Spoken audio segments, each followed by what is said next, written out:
인천 앞바다의 겨울은 사람의 숨까지 짜게 만들었다. 1975년 12살짜리 소년 백승환은 부두 끝에서 손가락 끝이 곱아 들어가는 걸 느끼며 녹슨 갈고리를 쥐고 있었다.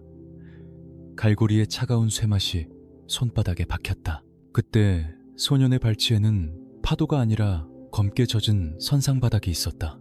그리고 그 바닥 위에 입을 벌린 채 영원히 잠든 한 남자가 누워 있었다. 눈이 감기지 않은 얼굴, 바람이 스치면 마치 살아있는 것처럼 떨리던 속눈썹. 누구도 그 이름을 크게 부르지 않았다. 부두에서 이름을 크게 부르는 건 죽음을 부르는 것과 같았으니까 사람들은 승화를 가난한 부두 노동자의 아들이라 불렀다. 하지만 바다는 그런 호칭 따위에 관심이 없었다. 바다는 늘 공평했다. 가진 자든 없는 자든 한 번 삼키면 다 똑같이 차가운 침묵으로 만들었다. 승화의 아버지는 술병을 친구 삼아 살다가 결국 바다로 걸어 들어갔다. 남겨진 건 어린 여동생과 연분이 배어있는 가난뿐이었다. 집안에는 늘 비린내가 돌았다. 생선 비린내가 아니라 희망이 썩어가는 냄새였다. 인천항은 국가의 동맥이었다. 컨테이너가 쏟아지고 배가 들고 나는 곳. 그러나 그 동맥을 타고 흐르는 건 물건만이 아니었다. 절망, 욕설, 빚, 그리고 사람의 목숨값이 함께 흘렀다. 법보다 주먹이 가까웠고 돈보다 피가 먼저였다. 부두에선 누가 누구 편이냐가 법이었다. 그 질문에 대답을 잘못하면 다음날 물 위에 떠오르는 건 당신이 될 수도 있었다. 그 시절 인천항을 쥐고 흔들던 이름이 있었다. 갈고리파. 해외에서 들어오는 하얀 설탕, 눈가루라 불리는 물건들을 몰래 빼돌려 서울의 밤거리로 흘려보내던 놈들. 그들의 손에는 늘 갈고리가 들려 있었다. 생선을 끌어올리는 도구가 아니라 사람을 끌어내리는 도구. 그 갈고리는 배의 밧줄만 잡지 않았다. 약한 자의 목덜미도 잡았다. 승화는 그들의 눈에 띄지 않으려고 쓰레기 더미를 뒤지며 하루를 버텼다. 부두에서 살아남는 법은 단 하나였다. 보이지 않는 것, 존재감이 없는 것. 소녀는 그걸 너무 빨리 배웠다. 하지만 세상은 그 소박한 생존조차 허락하지 않았다. 어느 날 여동생이 부두 근처를 지나다가 갈고리파 말단에게 몹쓸 짓을 당할 뻔했다. 아이가 울먹이며 집으로 뛰어들어왔을 때 승화는 아무 말도 하지 않았다. 분노의 고함도 복수의 맹세도 없었다. 대신 그의 눈이 변했다. 공포 대신 서늘한 냉기가 깔렸다. 마치 얼음이 천천히 퍼져나가듯. 그날 밤 승화는 부두 한 구석에 버려져 있던 고기잡이용 갈고리를 집어들었다. 끝이 유난히 날카롭게 벼려진 쇠. 손에 쥐자마자 깨달았다. 이건 도구가 아니라 선택이었다. 그리고 선택을 하면 되돌릴 수 없다. 12살의 소녀는 그 사실을 알고도 입술을 깨물었다. 비명을 지르는 대신 바다보다 더 깊은 길로 들어가기로 마음먹었다. 비바람이 몰아치던 밤이었다. 인천항 뒤편 사람 발길이 뜸한 창고 그림자. 승화는 자신보다 2배는 큰 조직원의 뒤를 밟았다. 발소리를 죽이고 숨을 죽이고 심장 소리까지 가라앉히려 애썼다. 가까워질수록 손바닥이 뜨거워졌다. 차가운 갈고리가 아니라 몸 안에서 끓어오르는 무언가 때문이었다. 순간은 짧았다. 갈고리가 살을 파고드는 소리, 바람에 섞여 사라진 신음, 비명은 파도 소리에 묻혔다. 그리고 다시 부두는 아무 일도 없었다는 듯 조용해졌다. 세상이 가장 잔인한 이유는 이렇게 아무렇지 않게 다음날을 시작한다는 데 있다. 다음날 아침 그 조직원은 바닷물에 퉁퉁 부은 채 발견되었다. 먼 여행을 떠날 준비가 된 것처럼 몸은 차갑고 무거웠다. 사람들은 수군댔다. 술 먹고 빠졌겠지. 싸움 났겠지. 인천에선 죽음이 특별한 사건이 아니었다. 특별한 건 살아남는 쪽이었다. 승화는 처음으로 깨달았다. 사람의 숨을 멈추게 하는 건 생각보다 고요하고 허망하다는 것. 그리고 그 고요 속에서 자기 안에 무언가가 더 단단해졌다는 것도 죄책감이 아니었다. 두려움도 아니었다. 오히려 이상할 정도로 선명한 감각이었다. 나는 할 수 있다. 나는 사라지지 않는다. 그 사건은 곧 인천항의 실세 최영감의 귀에 들어갔다. 최영감은 힘만 쓰는 짐승이 아니라 조용히 숨통을 끊을 줄 아는 독사를 찾고 있었다. 부두는 소란스러운 주먹보다 조용한 사라짐을 더 무서워했다. 누군가를 때려 눕히는 건 눈앞의 폭력이다. 하지만 누군가를 없던 사람으로 만드는 건 도시 전체에 공포를 심는다. 며칠 뒤 승화는 낡은 창고로 불려갔다. 먼지 냄새와 기름 냄새가 뒤섞인 그곳에서 최영감이 앉아 있었다. 눈빛이 늙었는데도 날카로웠다. 최영감은 소년을 오래 바라보다가 낮게 말했다. 너 소리 안 지르더라. 승화는 대답하지 않았다. 대답을 하면 약해지는 것 같았다. 최영감은 웃지도 않았다. 대신 손가락으로 바닥을 두드렸다. 탁탁. 그 소리가 마치 심장 박동처럼 들렸다. 세상엔 두 종류가 있어. 소리로 이기는 놈, 그리고 조용히 이기는 놈. 너는 후자다. 그 말이 칭찬인지 판결인지 소녀는 알 수 없었다. 다만 하나는 알았다. 오늘부터 그는 부두의 고아가 아니라 누군가의 손에 선택된 존재가 된다. 선택된 존재는 강해지는 대신 더 깊은 어둠으로 들어간다.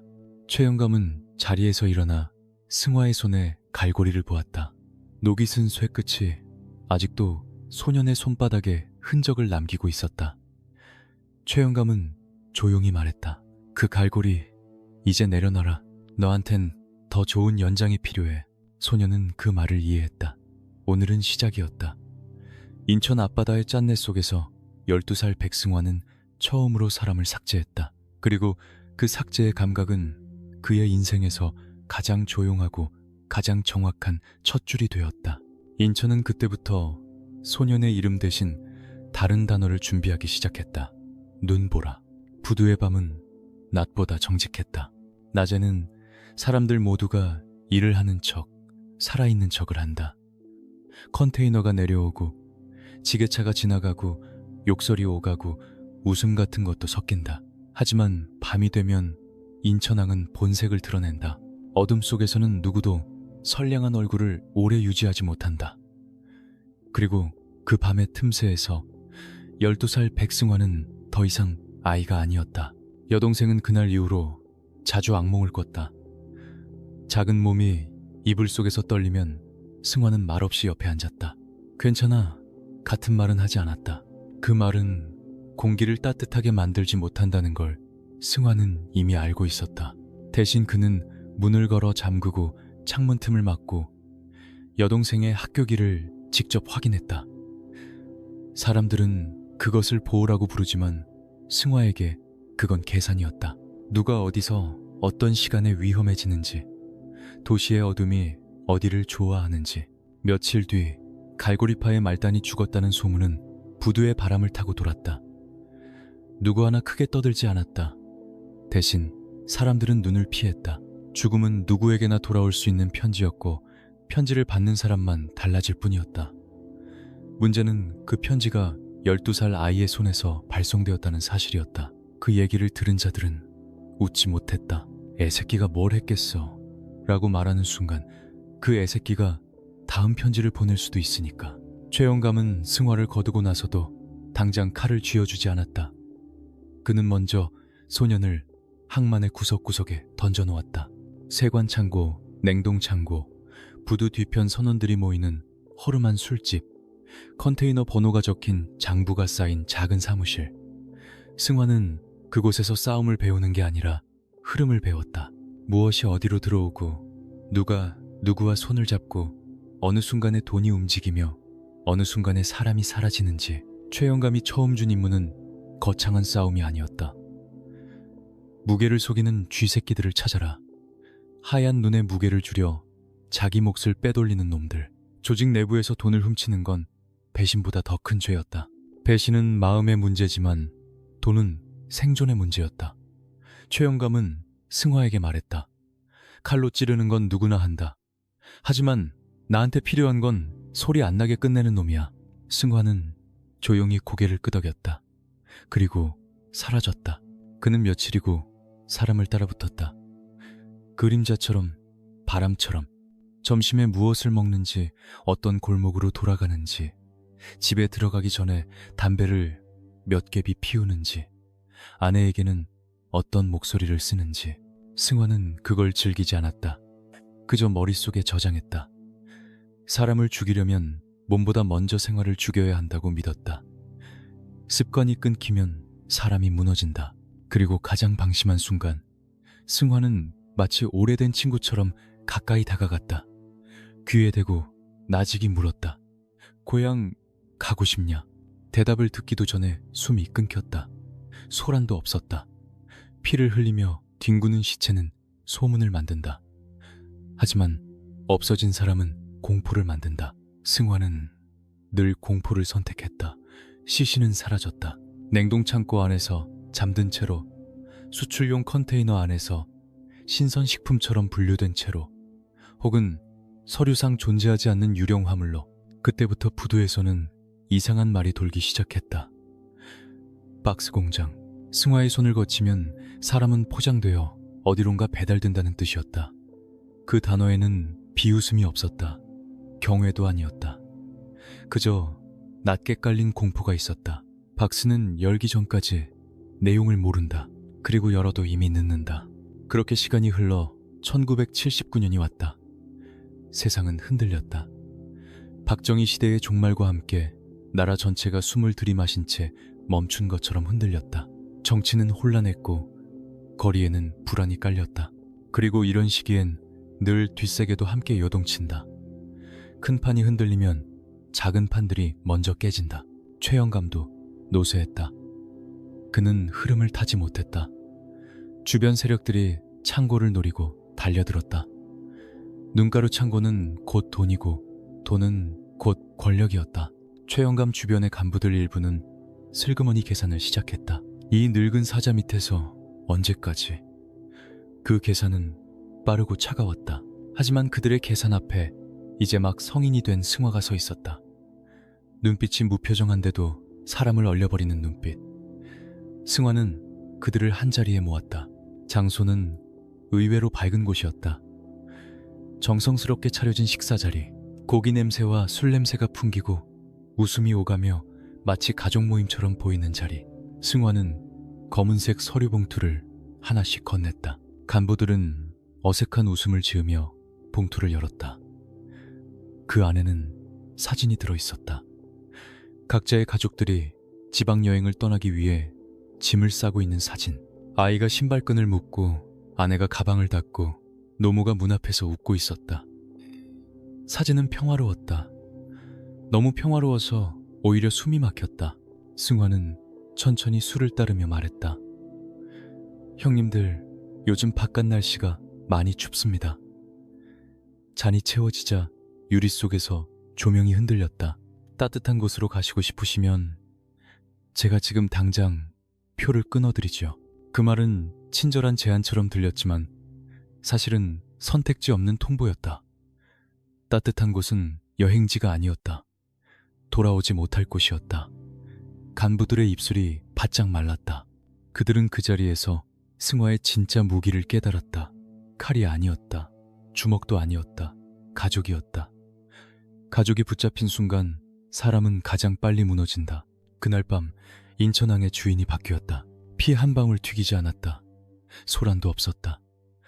다만 사라짐이 몇 번 일어났고 다음날 부두의 공기는 달라졌다. 최영감의 시대는 조용히 접혔고 승화는 인천의 설계자로 떠올랐다. 사람들은 그의 이름을 말하지 않았다. 대신 새 별명을 붙였다. 소리 없이 내려와 세상을 하얗게 덮어버리는 것. 덮이고 나면 무엇이 있었는지조차 잊게 만드는 것. 그 별명은 승화에게 딱 어울렸다. 하지만 승화는 인천에 만족하지 않았다. 그는 알았다. 주먹으로 땅을 차지하는 시대가 끝나고 있다는 걸. 이제는 물건을 얼마나 안전하게 옮기고 수익을 어떻게 세탁해 하얗게 만들고 누가 그 흐름을 관리하는지가 전쟁이었다. 그리고 전쟁의 다음 무대는 짠내. 나는 부두가 아니라 화려한 네온이었다. 승화는 부두 끝에서 멀리 서울의 불빛을 바라보곤 했다. 그 불빛은 따뜻해 보였지만 그가 보기엔 더 잔혹한 냄새가 났다. 돈 냄새, 권력 냄새, 그리고 사람들이 스스로 눈을 감는 냄새. 그는 속으로 조용히 말했다. 이제 바다를 넘는다. 서울의 불빛은 멀리서 보면 별처럼 아름답다. 하지만 가까이 다가가면 그건 별이 아니라 칼날이었다. 누군가의 욕망이 갈려나온 금속빛. 인천항에서 배운 승환은 그 사실을 누구보다 빨리 이해했다. 바다는 사람을 삼키고 도시는 사람을 갈아넣는다. 둘 다 끝이 같았다. 남는 건 흔적 없는 공백과 살아남은 자의 침묵뿐. 1980년 나라 전체가 서슬퍼런 칼날 위에 서 있었다. 사회의 정화라는 이름 아래 전국의 주먹들이 끌려갔고 길거리의 건달들은 공포에 질려 쥐구멍을 찾았다. 하지만 인천의 백승환은 오히려 고요했다. 그는 혼란이야말로 가장 정교한 지도를 그릴 수 있는 기회라는 걸 알고 있었다. 다들 도망칠 때 그는 숨었다. 더 깊이, 더 조용히. 그리고 그 조용함이 곧 그의 힘이 됐다. 승환은 인천항의 냉동 창고와 수출형 컨테이너를 세탁소로 바꿨다. 사람을 치는 건 시끄럽다. 칼부림은 뉴스가 된다. 하지만 사라짐은 소문만 남긴다. 어느 밤 부두의 크레인이 소리 없이 움직이면 누군가는 신선식품으로 분류되어 영하 40도의 냉동 컨테이너 안에서 영원한 잠에 빠졌다. 그들은 태평양 한가운데서 하역되거나 서류상 존재하지 않는 유령 화물이 되어 세상에서 삭제됐다. 승환은 그걸 고향으로 가는 급행열차라고 불렀다. 웃기지도 않은 농담이었다. 하지만 부두 사람들은 그 농담을 듣고 웃지 못했다. 그의 농담은 늘 누군가의 장례식이었으니까. 그 시기 승화가 완성한 방식은 훗날 박스 작업이라는 이름으로 전설이 됐다. 그는 자신을 거스르는 자들을 길거리에 버려두지 않았다. 길거리에 뒹구는 시체는 소란을 부르고 경찰을 부르고 기자를 부른다. 그러나 보이지 않는 존재는 공포를 잉태한다. 공포는 번식한다. 그리고 번식한 공포는 칼보다 오래간다. 백화는 다른 폭력 조직과 달랐다. 승환은 어깨 대신 손끝을 뽑았다. 창고 관리인, 세관 직원 항로를 비틀 줄 아는 1등 항해사 장부를 만질 줄 아는 사무실, 인간들. 그들이 움직이면 물건이 움직였고 물건이 움직이면 돈이 움직였다. 그리고 돈이 움직이면 사람은 무릎을 꿇었다. 인천으로 들어오는 하얀 소금과 눈사탕의 유통망은 어느새 백화가 쥐고 있었다. 서울의 밤을 지배하던 무교동과 명동의 큰 손들도 인천의 승화가 허락하지 않으면 코앞에 닥친 물건을 만져볼 수도 없었다. 승화는 직접 거래하지 않았다. 그는 통행료만 받았다. 통행료는 세탁기 속으로 들어가 깨끗한 자본으로 변했다. 돈은 흰색 옷으로 갈아입고 다시 세상 위로 나왔다. 하지만 모든 이들이 그 정교한 방식에 고개를 숙인 건 아니었다. 인천의 구세력 돌산파의 박달수. 그는 승화의 방식을 겁쟁이의 장사질이라 비웃었다. 박달수는 전통을 사랑했다. 몽둥이와 칼로 세력을 과시하고 길에서 돈을 빼앗고 피로 이름을 남기는 방식. 그는 승화가 관리하던 연안 부두 쪽 물건에 손을 대기 시작했다. 그리고 본보기로 승화의 수하 한 명을 잡아 부두 가로등에 매달아 놓았다. 해풍이 시체를 흔들었다. 그것은 단순한 살인이 아니라 공개 선언이었다. 내 방식 따위 인천에선 안 통한다. 백화의 젊은 조직원들은 당장 박달수의 목을 따야 한다며 날뛰었다. 그러나 승화는 차잔을 기울이며 창밖 바다를 바라볼 뿐이었다. 화를 내지 않았다. 분노는 계산을 흐리게 만든다. 승화는 알고 있었다. 박달수를 죽이는 건 쉽다. 문제는 박달수가 죽고 난 뒤 생길 소란이다. 승화는 소란을 싫어했다.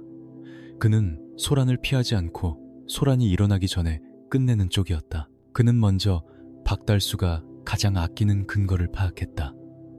박달수는 일본에서 들어오는 중고 기계 부품 속에 하얀 보석을 숨겨 들여오며 자금을 불리고 있었다. 그건 박달수의 심장이었다. 승화는 심장을 겨냥했다.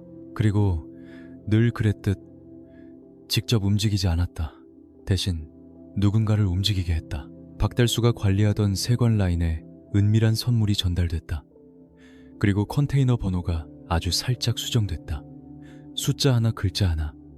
세상은 그런 작은 틈에서 무너진다. 일주일 뒤 박달수는 자신의 창고에서 컨테이너를 열었다.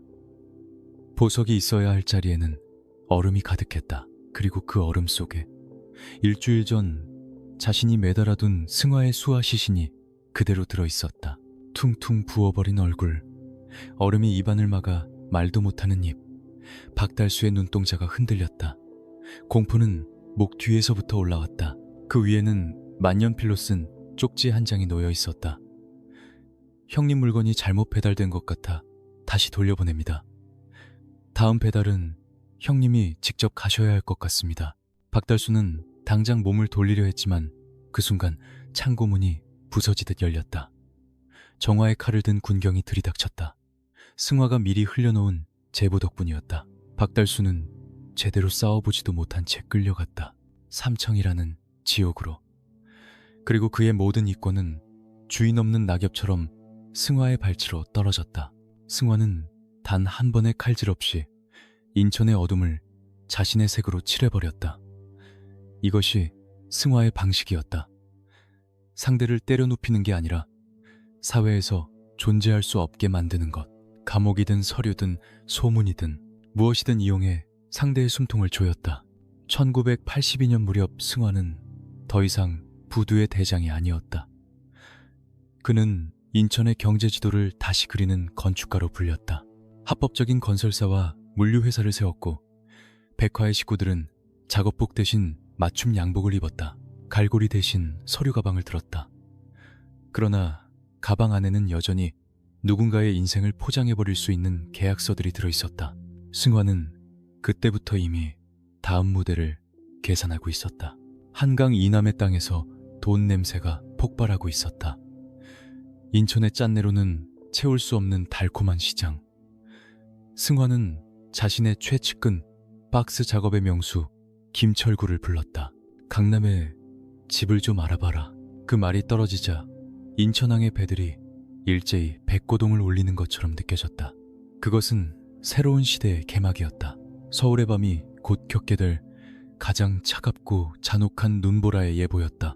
승화는 이미 강남의 고층 빌딩 아래 누군가를 입주시킬 지하주차장 면적을 계산하고 있었다. 잡이라는 단어는 그의 설계도에 없었다. 강남의 공기는 인천과 달랐다. 바다의 짠내 대신 향수와 휘발유 냄새가 섞여 코를 찔렀다. 네온은 눈을 태웠고 밤은 더 화려했지만 그 화려함 뒤에는 더 잔인한 규칙이 숨어 있었다. 돈이 곧 혈통이었고 혈통이 곧 생존이었다. 백승화는 그 냄새를 맡는 순간 확신했다. 인천에서 배운 방식은 여기서 더 잘 통한다. 사람들은 화려할수록 더 조용한 공포에 약해진다. 1984년 승화는 테헤란로 근처에 백화개발이라는 간판을 걸었다. 겉으로는 평범한 부동산 개발 업체. 하지만 그 안에서는 검은 돈이 흰 돈으로 갈아입고 하얀 물건이 서울의 밤으로 흘러나갈 준비를 하고 있었다. 그는 건물을 짓는 게 아니라 사람의 숨통이 지나가는 통로를 먼저 뚫었다. 지하 주차장 창고, 엘리베이터 동선 경비, 인력 배치까지. 남들이 콘크리트를 계산할 때 그는 사라질 공간을 계산했다. 문제는 이미 강남의 밤을 쥐고 있던 오 회장이었다. 명동과 무교동을 거친 큰손, 사채와 유흥업소의 피를 빨아 불을 쌓은 남자. 오 회장은 인천에서 올라온 승화를 부두에 비린내 나는 똥개쯤으로 여겼다. 그리고 경고를 날렸다.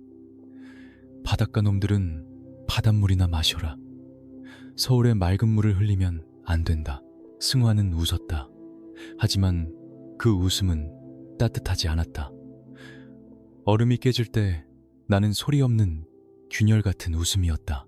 그는 오 회장이 보낸 어깨들이 공사 현장에서 행패를 부려도 아무 반응을 하지 않았다. 심지어 자기 수하 몇 명이 두들겨 맞아 병원에 실려가도 조용히 병원비를 결제했을 뿐이었다. 주변에서는 소문이 돌았다. 백승화가 서울 기세에 눌려 이빨 빠진 호랑이가 됐다고. 오 회장은 그 소문을 믿었다. 그리고 그 믿음이 그의 생애 가장 큰 실수였다. 승화는 싸우지 않는 척하는 동안 오 회장의 돈줄이 어디서 흘러나오는지 물기를 추적하고 있었다. 강남의 유흥업소 룸살롱 클럽, 그곳에서 팔리는 하얀 것들이 오 회장의 심장을 뛰게 했다. 승화는 그 심장 옆에 붙어있는 사람을 골랐다. 오 회장의 최측근 박이사, 돈보다 비밀에 약한 남자였다. 승화는 박이사를 불러 협박하지 않았다. 대신 사진 한 장을 보여줬다. 박이사의 아들이 매일 뛰노는 학교 운동장 밑 새로 파인 구덩이, 흙냄새가 나는 사진이었다. 승화는 부드럽게 말했다. 세상은 안전하죠. 다만 누가 안전을 관리하느냐가 문제입니다. 박이사는 그날부터 승화의 안내견이 됐다. 오 회장의 동선돈이 들어오는 날짜, 경호 인력의 근무표, 그리고 가장 중요한 정보 하나. 오 회장의 회갑잔치가 1985년 가을 강남의 5성급 호텔에서 열린다는 사실. 그날은 정재계 인사들이 몰리고 호텔은 철통 보안을 자랑한다는 것도. 승화는 그 소식을 듣고도 흥분하지 않았다. 흥분은 계획을 망친다. 그는 오히려 더 차분해졌다. 가만히 앉아 만년필을 돌리며 호텔의 구조도를 머릿속에 그렸다. 비상계단 객실 복도, 엘리베이터 사각지대, 그리고 사람의 습관. 경비는 언제 졸고 언제 담배를 피우며 언제 눈을 감는지. 승화는 소리 없는 전쟁을 준비했다. 칼도 몽둥이도 필요 없었다. 검은 봉투와 강한 마취제가 든 주스면 충분했다. 그날 밤 누군가는 술잔을 들고 웃으며 자기 왕국이 영원할 거라 믿을 것이다. 승화는 그 믿음을 가장 좋아했다. 믿음이 강할수록 무너질 때 소리조차 내지 못하니까. 강남의 네온이 더 밝아질수록 승화의 그림자는 더 길어졌다. 그리고 그 그림자는 이미 호텔 18층의 복도까지 미끄러져 들어가고 있었다. 1985년 가을 강남의 5성급 호텔은 밤새 웃음으로 부풀어 있었다. 회갑잔치라는 이름 아래 정재계 인사들이 샴페인을 들고 서로의 어깨를 두드렸다. 그들의 웃음은 윤기 났고 말끝은 늘 미래와 성장을 달고 다녔다. 하지만 그 화려한 단어들 사이로는 늘 같은 냄새가 스며 있었다. 돈, 그리고 그 돈을 지키기 위해 무엇이든 할 수 있다는 확신. 18층 전체가 오 회장의 구역이었다. 출입은 통제됐고 복도마다 경호가 서 있었다. 철통 보안, 사람들은 그렇게 믿었다. 그런데 보안을 지키는 인간도 결국 인간이었다. 늦은 밤이 되자 피로가 눈꺼풀을 눌렀고 누군가는 누군가가 건넨 선물에 취해 눈을 감았다. 승화는 그 틈을 기다렸다. 그는 문을 부수지 않았다. 그는 문이 스스로 열리게 만들었다. 그는 단 30명만 데리고 들어왔다. 무기 대신 검은 대형 비닐봉투, 그리고 마취제가 섞인 주스. 칼을 들고 들어가면 피가 남는다. 피는 기록이 된다. 승화는 기록을 싫어했다. 그는 흔적 대신 공백을 남기는 쪽이었다. 전쟁은 소리 없이 시작됐다. 복도 끝, 방에서부터 문이 열렸다.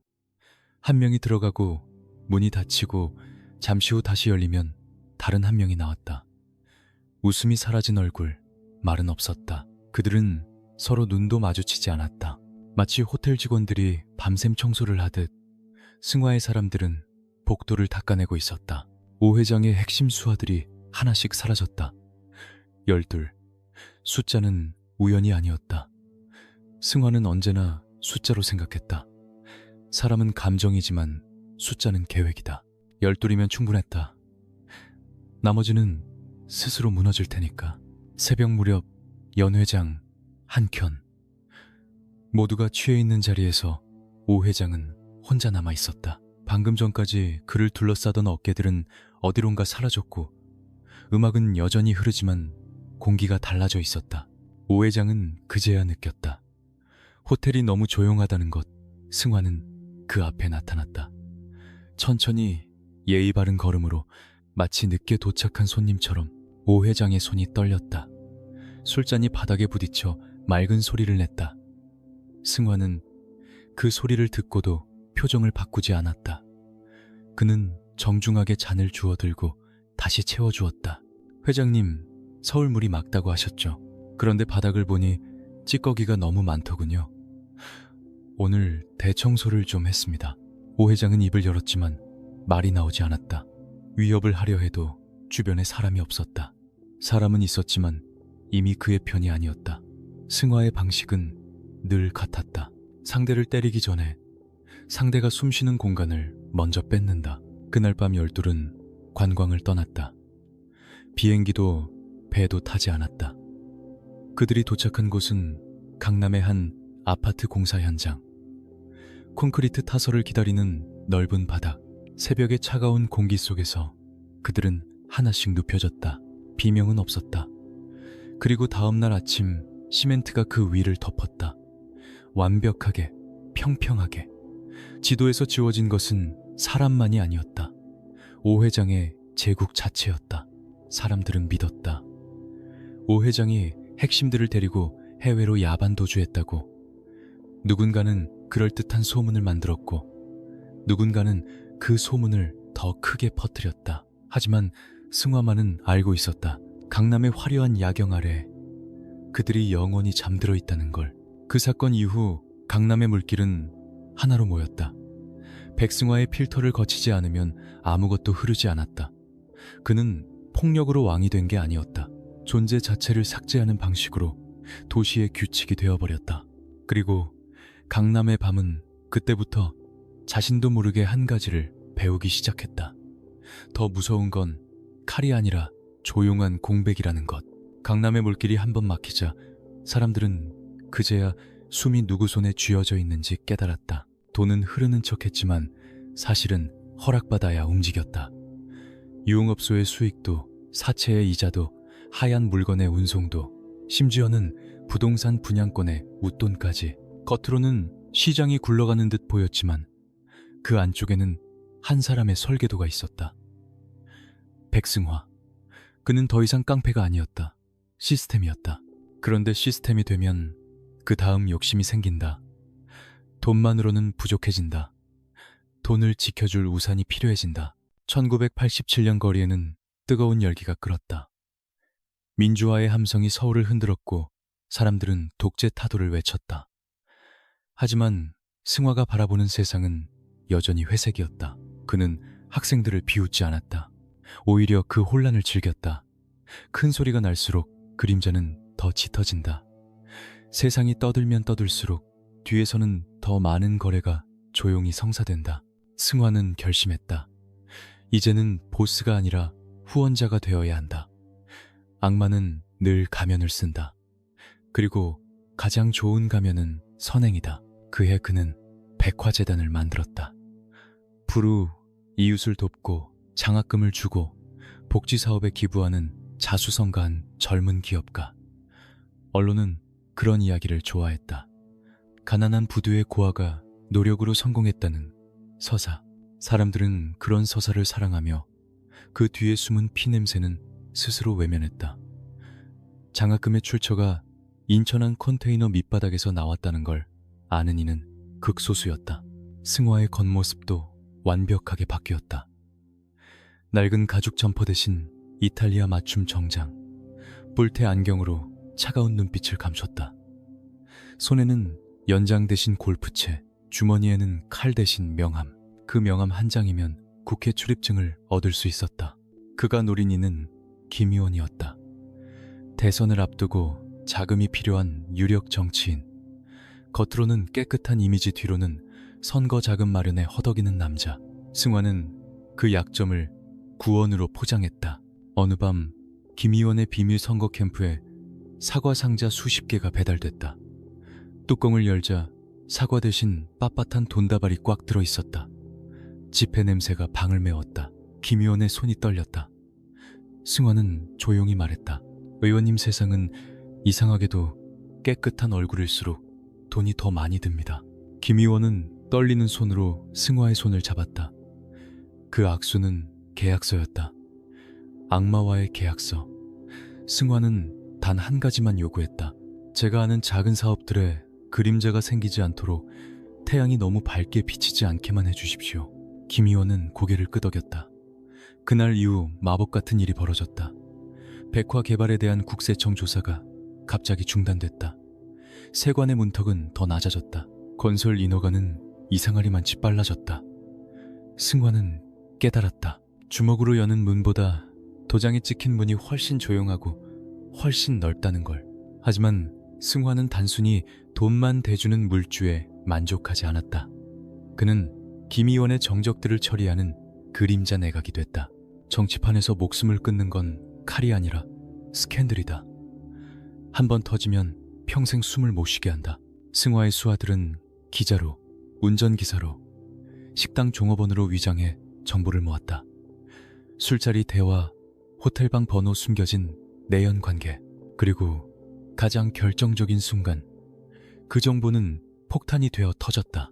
김 의원의 라이벌 박 후보의 내연녀 스캔들이 터졌고, 반대파 의원이 음주운전 사고로 정치 생명이 끝났다. 사람들은 정치판은 원래 더럽다고 혀를 찼다. 하지만 그 더러움이 누군가의 만년필 끝에서 작성됐다는 건 몰랐다. 승화는 물리적 폭력보다 사회적 매장을 더 좋아했다. 피 한 방울 없이 사람을 죽일 수 있으니까. 이 시기 승화의 영향력은 절정에 달했다. 그는 강남에서 최고급 룸살롱 화이트를 운영했다. 겉으로는 술집, 하지만 실제로는 함정이었다. 모든 방에는 도청장치와 몰래카메라가 숨겨져 있었다. 술과 여자, 그리고 하얀 것에 취해 본성을 드러낸 권력자들의 추악한 모습이 테이프에 담겼다. 그 테이프들은 승화의 금고로 들어갔다. 승화는 그걸 이달의 베스트셀러라고 불렀다. 책을 읽고 싶지 않은 사람도 팔려나가면 끝이다. 테이프는 보험이었고 무기였고 우산이었다. 누구든 승화를 건드리기 전에 먼저 자기 얼굴이 어디에 찍혀 있는지를 떠올려야 했다. 그리고 1990년 10월 13일 텔레비전 속 노태우 대통령이 굳은 표정으로 범죄와의 전쟁을 선포했을 때 승화는 처음으로 느꼈다. 우산이 흔들린다. 세상이 청소를 시작한다. 여의도의 김 의원조차 승화의 전화를 피하기 시작했다. 어제까지 형님이라 부르던 보스들이 수갑을 차고 포토라인에 섰다. 전국의 조직들이 추풍낙엽처럼 쓸려나갔다. 승화는 직감했다. 이번 건 단속이 아니다. 청소다. 국가가 빗자루를 들면 먼지는 숨을 곳이 없다. 그는 선택의 기로에 섰다. 도망칠 것인가, 싸울 것인가. 그리고 승화는 세 번째 길을 골랐다. 들어가는 것. 감옥이라는 안전가옥으로 스스로를 포장하는 것. 그는 알고 있었다. 밖에서 숨는 건 불안하지만 안에서 숨는 건 규칙이 있다는 걸. 그리고 그는 규칙을 다루는데 누구보다 익숙한 남자였다. 도망치는 자는 쫓긴다. 하지만 스스로 들어가는 자는 선택이라는 가면을 쓸 수 있다. 백승화는 그걸 알았다. 범죄와의 전쟁이란 말이 텔레비전에서 울려 퍼지던 그날, 그는 이미 마음속으로 감옥의 구조를 그려두고 있었다. 철문은 벽이 아니라 문이다. 문은 열쇠를 가진 쪽이 드나든다. 승화는 늘 열쇠를 뺏는 사람 쪽이었다. 그는 김철구와 핵심 간부들을 불러 모았다. 얼굴들이 붉게 달아올랐다. 분노와 공포가 섞인 눈빛, 모두가 같은 말을 했다. 형님 도망칩시다. 형님 싸웁시다. 형님, 우리가 막겠습니다. 승화는 손을 들어 그 입들을 조용히 닫게 했다. 내가 밖에서 도망다니면 너희들까지 다 죽어. 그의 목소리는 담담했다. 담담함이 가장 무서운 이유는 거기에 망설임이 없기 때문이다. 내가 안에서 휴가를 즐기는 동안 너희는 밖에서 내 눈과 귀가 되라. 그 말은 지시였고 동시에 시험이었다. 충성은 말이 아니라 남겨졌을 때 증명된다. 승화는 치밀하게 준비했다. 그는 자수라는 모양새를 택했다. 도망자처럼 잡히는 게 아니라 스스로 걸어 들어가는 그림. 그것만으로도 언론의 온도는 달라진다. 조폭 두목 검거와 기업가 자수는 같은 사건이라도 결이 다르다. 승화는 그런 결을 다루는데 능했다. 그리고 빈손으로 들어가지 않았다. 그는 장 실장이 가장 껄끄러워할 뇌물 장부 일부를 교묘하게 흘렸다. 나를 건드리면 너희도 함께 탄다. 말하지 않아도 전달되는 협박, 검찰과의 딜. 승환은 거대한 태풍 앞에서 살기 위해 스스로를 희생양처럼 보이게 만들었다. 대신 목숨과 제국의 뼈대를 지키는 쪽으로 결과는 가벼운 형량이었다. 폭력행위 등 처벌에 관한 법률 위반, 징역 4년. 살인교사, 마약 밀매 같은 굵직한 혐의는 증거 불충분으로 빠져나갔다. 세상은 그걸 운이 좋다고 불렀지만 승환은 운을 믿지 않았다. 그는 운이 생길 환경을 설계했을 뿐이다. 영등포 교도소의 독방. 말이 독방이지 승화에겐 새 집무실이었다. 교도소장은 승화가 흘려준 두둑한 돈에 취해 있었다. 푹신한 매트리스 책상, 그리고 외부와 소통할 수 있는 특별한 통로. 감옥은 가난한 죄수들에게 지옥이지만 돈 많은 죄수에게는 조용한 요새다. 승화는 그 요새 안에서 더 강해졌다. 그는 면회온 변호사를 통해 암호화된 편지를 내보냈다. 겉으로는 요리 레시피였다. 누가 봐도 평범한 집밥 지침서. 오늘은 김치를 30포기 담가라. 고춧가루는 전라도산을 쓰고 소금은 굵은 걸로 쳐라. 하지만 백화 조직은 그 문장을 읽고 즉시 움직였다. 인천항 30번 컨테이너 작업을 진행하라. 물건은 전라도 라인을 타고 넘기고 방해꾼은 확실히 처리하라. 승환은 감옥 안에서 밖의 제국을 원격 조종했다. 철무는 그를 가둔 게 아니었다. 오히려 경쟁 조직들이 경찰의 칼날에 찍혀나갈 동안 승환은 안전하게 힘을 비축했다. 그리고 승환은 감옥을 또 하나의 시장으로 만들었다. 전국에서 잡혀 들어온 잡범들, 사기꾼, 도박꾼, 폭력범. 그들에게 감옥은 끝이지만 승화에게는 인맥의 광산이었다. 그는 돈 없는 죄수들에게 영치금을 넣어줬고 억울한 사연이 있는 자들에게는 변호사를 붙여줬다. 누구도 공짜를 믿지 않는다. 하지만 감옥에서는 공짜가 가장 강력한 지배다. 사람들은 빚을 지면 마음까지 내준다. 그렇게 승환은 백선생이라 불리기 시작했다. 교도소 안에서 그는 신처럼 추앙받았다. 출소하는 죄수들은 모두 승화에게 충성을 맹세하며 사회로 나갔다. 그들은 백화 조직의 새 조직원이자 거리의 정보원이 되었다. 승화는 눈에 보이지 않는 그물망을 더 넓게 펼쳤다. 그러던 1992년 겨울, 바깥에서 심상치 않은 소식이 들어왔다. 김철구가 독단적으로 사업을 확장하고 있다는 것. 승화의 철칙을 어기고 러시아 마피아와 손잡고 무기 밀수에 손을 댔다. 위험한 짐을 들면 반드시 피가 묻는다. 승화는 그걸 싫어했다. 피는 흔적이고 흔적은 추적이다. 무엇보다 철구가 주인 없는 틈을 노리고 있다는 사실이 더 문제였다. 승화는 독방의 차가운 벽을 손끝으로 쓸었다. 감옥 안의 벽은 차갑다. 하지만 그 차가움이 사람을 더 맑게 만든다. 그는 속으로 말했다. 주인이 없다고 늑대 흉내를 내는구나. 승화는 철구에게 편지를 보냈다. 이번에도 레시피처럼 보였다. 철구야, 날씨가 춥다. 무리해서 바깥으로 나가지 말고 있는 곡식이나 잘 지켜라. 겨울이 길어질 것 같구나. 경고였다. 마지막으로 주는 줄이었다. 하지만 철구는 그 편지를 읽고 코웃음을 쳤다. 그는 이미 자신이 백화의 실질적인 주인이라 착각하고 있었다. 감옥에 갇힌 승화를 늙은 왕으로 만들 생각이었다. 승화는 다시 만년필을 들었다. 이번엔 레시피가 아니었다. 짧은 문장 하나. 썩은 가지는 잘라내야 나무가 산다. 승화는 감옥 안에서 조용히 가지치기를 준비했다. 그는 곧 출소할 예정인 무기수 출신의 거구 황소를 불렀다.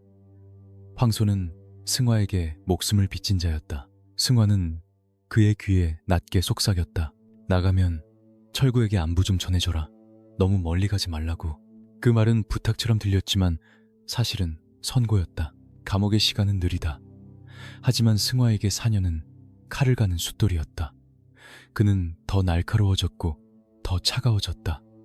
교도소의 철문은 그를 약하게 만들지 못했다. 오히려 세상이 그를 감당할 준비를 할 시간을 벌어준 것뿐이었다. 이제 곧 잠자던 호랑이가 밖으로 나온다.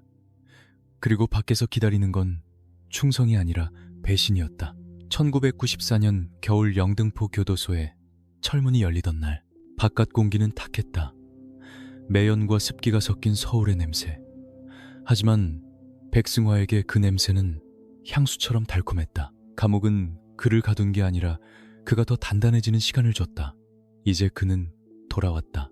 돌아온다는 말은 복귀가 아니라 회수였다. 잃어버린 것들을 되찾고 어긋난 것들을 다시 맞추는 일. 교도소 정문 앞에는 검은 세단이 줄지어 서 있었다. 번호판이 번쩍이고 차창은 어둡게 틴트되어 있었다. 차들 앞에 늘어선 검은 양복의 사내들. 90도로 허리를 굽힌 그 모습은 환영 같았지만 승화는 그 속에서 묘한 냄새를 맡았다. 반가움의 냄새가 아니었다. 긴장, 경계, 그리고 아주 얇게 깔린 야심. 맨 앞줄에 김철구가 서 있었다. 그의 얼굴은 예전보다 부풀어 있었다. 살이 오른 게 아니라 권력이 몸에 들러붙은 얼굴. 눈빛은 반짝였지만 그 반짝임은 충성의 빛이 아니었다. 계산의 빛이었다. 승화는 넓게 웃으며 철구의 어깨를 두드렸다. 고생했다 철구야. 얼굴이 많이 상했구나. 손길은 따뜻했다. 하지만 철구는 등골이 싸늘해지는 걸 느꼈다. 승화의 따뜻함은 늘 위험했다. 따뜻한 말 뒤에는 차가운 결론이 따라왔으니까. 승화는 차에 올랐다. 도시의 불빛이 창문 밖으로 흐르고 라디오에서는 경제성장과 새로운 시대를 떠들었다. 김영삼 정부, 세계화, 한국은 질주하고 있었다. 겉으로는 모두가 앞으로 달리는 것처럼 보였다. 하지만 승화는 안다. 앞으로 달리는 사람들 뒤에는 늘 뒤처지는 사람들의 비명과 피가 깔린다. 그리고 백화 조직도 그 피를 밟고 달리고 있었다. 승화가 없는 사이 철구는 조직의 철칙을 바꿨다. 안전한 물류 대신 위험한 소매. 강남의 클럽과 유흥가에 질 낮은 하얀 사탕을 대량으로 뿌렸다. 돈은 쏟아져 들어왔다. 하지만 돈이 쏟아질수록 꼬리는 길어졌다. 길어진 꼬리는 결국 눈에 띈다. 경찰의 감시는 심해졌고 언론은 냄새를 맡기 시작했다. 무엇보다 철구는 자신의 세력을 키웠다. 승화가 돌아와도 예전처럼 형님이라 고개 숙일 생각이 없었다. 그는 속으로 이미 계산을 끝냈다. 감옥 갔다 온 보스는 늙었다. 시대는 바뀌었다. 이제 내가 주인이다. 승화는 그 속내를 바로 읽었다. 하지만 그는 바로 칼을 꺼내지 않았다. 칼은 마지막이다. 승화는 먼저 정리를 시작했다. 위험한 사업을 접으라고 지시했다. 우리는 도상이지 거리에서 껌 파는 앵벌이가 아니다. 길거리 물건들 다 치워. 철구는 반발했다. 그 목소리에서 처음으로 대드는 기운이 느껴졌다. 형님 세상이 변했습니다. 이제는 물량 공세입니다. 지금 들어오는 돈이 얼만데 이걸 포기합니까? 사무실 공기가 얼어붙었다. 다른 간부들은 숨을 삼켰다. 철구가 선을 넘었다. 승화는 눈을 깜빡이지 않았다. 분노도 놀람도 없었다. 오히려 그의 눈은 조금 더 맑아졌다. 맑아진 눈은 결정의 눈이다. 그날 밤 승화는 혼자 집무실에 남았다. 오래된 사진을 꺼냈다. 인천 부두에서 철구와 함께 깡소주를 마시던 젊은 날. 철구는 동생이었고 친구였고 가족이었다. 승화는 그 사진을 오래 바라보다가 서랍 깊숙한 곳에서 작은 녹음기를 꺼냈다. 녹음기 속에는 철구의 목소리가 담겨 있었다. 러시아 마피아와 통화하며 웃는 목소리. 백승화 그 늙은이는 이제 감리나 하지. 내가 실질적으로 다 굴린다. 승화는 눈을 감았다. 잠시, 아주 잠시.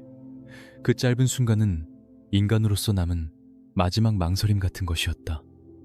하지만 눈을 뜨는 순간 망설임은 사라졌다. 승화는 이미 알고 있었다. 호랑이 새끼를 키우면 결국 주인을 문다. 그리고 문 순간 주인은 선택해야 한다. 살려둘 것인가, 잘라낼 것인가. 1995년 여름 사건이 터졌다. 철구가 관리하던 강남의 대형 클럽에서 유명 연예인이 과다복용으로 사망했다. 언론이 들끓었다. 카메라가 몰렸다. 검찰이 움직였다. 백화 조직을 정조준하는 창끝이 세워졌다. 승화는 직감했다. 이건 단순한 사고가 아니다. 철구가 만든 균열이 성벽을 무너뜨릴 불씨가 됐다. 그런데 철구는 수습하려 하지 않았다. 오히려 승화에게 책임을 떠넘기려 했다. 검찰에 승화가 배우라는 거짓 정보를 흘릴 준비까지 했다. 자신이 살아남기 위해 형님의 목을 내미는 것. 배신은 그렇게 조용히 서류로 시작된다. 승화는 더 이상 기다릴 수 없었다. 그는 백색 경호대를 소집했다. 교도소 시절 승화가 키워낸 새 피들, 철구와 안면이 없는 얼굴들, 충성의 결이 다른 자들. 그들의 눈에는 주저함이 없었다. 빚진 자들의 눈이다. 목숨을 빚졌으면 목숨으로 갚는다. 디데이는 철구의 생일로 잡혔다. 철구는 별장에서 성대한 파티를 열었다. 음악이 울리고 술이 넘치고 사람들은 웃었다. 권력의 맛에 취한 인간들은 늘 생일에 자신이 불멸이라 착각한다. 승화는 그 착각을 가장 좋아했다. 착각이 클수록 깨질 때 소리가 커지니까. 승화는 선물 상자 하나를 들고 예고 없이 파티장에 나타났다. 음악이 멈췄다. 웃음이 멈췄다. 사람들의 목이 동시에 마르는 소리가 들리는 듯 했다. 철구의 얼굴이 굳었다. 승화는 미소 지었다. 생일 축하한다. 철구야, 내가 너 주려고 특별한 걸 준비했다. 승화는 철구를 지하와인 저장고로 불렀다. 단 둘만의 공간. 콘크리트 벽은 소리를 삼키고 와인은 피처럼 어둡게 빛났다. 승화는 마지막 기회를 줬다. 그건 승화가 가진 마지막 인간성 같은 것이었다.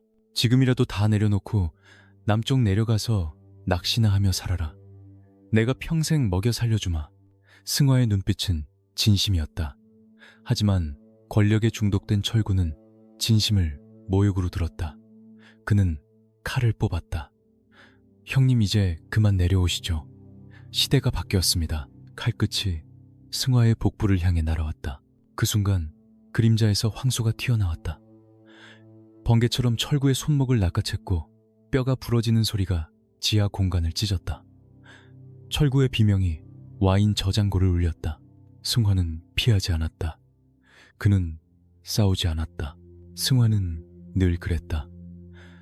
자기 손을 더럽히지 않는 방식으로 결론을 내린다. 승화는 바닥에 떨어진 칼을 줍지 않았다. 그는 쓰러진 철구를 내려다보며 슬픈 눈으로 말했다. 내가 널 이렇게 가르쳤더냐.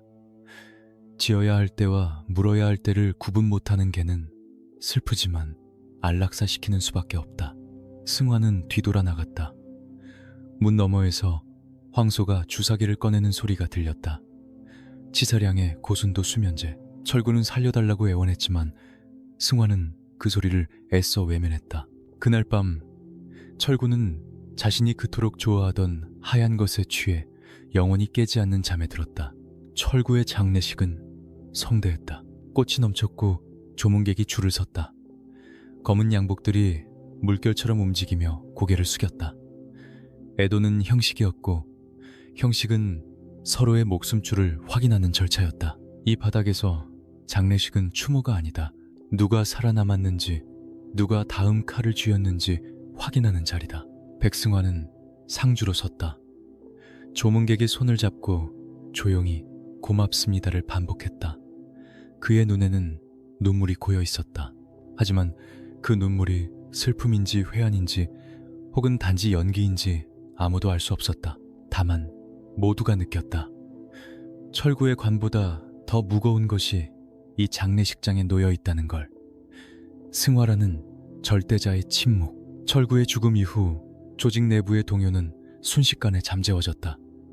누구도 감히 반기를 들지 못했다. 승화는 가장 아픈 손가락을 잘라냈고 그 잘라낸 자리에서 조직은 다시 단단해졌다.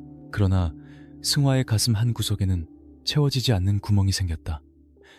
가족을 죽인 남자는 그 순간부터 철저히 혼자가 된다. 왕은 왕좌 위에서 늘 혼자다. 그리고 그 다음에 나라가 무너졌다. 1997년 IMF 외환 위기. 뉴스는 연일 국가 부도라는 단어를 쏟아냈고 대기업들이 줄줄이 쓰러졌다. 거리에 실직자가 넘쳤고 가게는 문을 닫았다. 도시 전체가 비명을 지르는 듯했다. 그때 사람들은 두 종류로 나뉜다. 무너지는 자와 무너짐을 사는 자. 백승환은 후자였다. 그에게 IMF는 위기가 아니라 박스 세일 기간이었다. 그는 그동안 축적해둔 지하 자금을 풀기 시작했다. 달러가 마르고 신용이 얼어붙은 시장의 승환은 구세주처럼 나타났다. 하지만 그 구원은 자비가 아니었다. 그것은 약탈이었다. 헐값에 나온 알짜배기 기업들, 건설사 유통업체, 그리고 중소금융기관까지 승환은 하나씩 사들였다. 사람들은 살려고 팔았고 승환은 살려고 샀다. 살아남는 방법이 달랐을 뿐이다. 검은 돈은 이제 합법의 옷을 입었다. 백화는 조직이 아니라 그룹이 되어갔다. 사무실은 더 높아졌고 건물은 더 반짝였다. 승환은 인천항의 낡은 사무실을 떠나 테헤란로 빌딩 꼭대기층에 둥지를 틀었다. 매일 아침 경제신문을 읽고 환율과 주가를 체크했다. 사람들은 그를 성공한 기업가로 불렀다. 강남의 회장님, 세련된 남자, 세계화를 아는 남자. 하지만 승화의 본질은 변하지 않았다. 인수합병 과정에서 반발하는 노조위원장, 기존 경영진. 그들은 어김없이 의문의 교통사고를 당하거나 갑자기 실종됐다. 승화는 피를 흘리지 않는 방식으로 피를 흘리게 했다. 효율적이고 조용했다. 그리고 사람들은 말하지 않았다. 말하는 순간 다음 박스에 들어갈 수 있으니까. 그러나 완벽해 보이던 성벽에도 균열이 생겼다. 그 균열의 이름은 강민우 검사였다. 서울지검의 젊은 검사, 타협을 모르는 꼴통, 유능했고 집요했다. 그는 오래된 사건 하나를 다시 꺼냈다. 10여 년 전 인천 앞바다에서 발견된 신원미상 변사체. 당시엔 실족사로 종결된 사건. 기록 속에서는 이미 죽어묻힌 이름 없는 시체. 하지만 강민우는 시체의 발목에 묶여있던 매듭을 봤다. 이중 팔자 매듭, 뱃사람들만 아는 매듭. 그리고 과거 인천 부두 노동자였던 승화가 즐겨 쓰던 방식. 강민우는 직감했다. 이건 우연이 아니다. 우연은 매듭을 만들지 않는다. 그는 승화의 과거를 밑바닥부터 훑었다. 1980년대 인천 실종자 명단 백화재단의 장부, 최근 백화그룹 인수합병 과정에서 사라진 사람들, 서로 다른 사건들이 한 줄로 이어졌다. 그리고 그 줄 끝에 승화가 있었다. 상부의 압박이 들어왔다. 건드리지 마라. 그 사람 뒤가 누구인지 아느냐. 하지만 강민우는 물러서지 않았다. 대한민국의 법 위에 군림하는 놈은 없다. 대통령이든 깡패 새끼든. 승화도 그 존재를 눈치챘다. 처음엔 성가신 파리 한 마리 정도로 여겼다.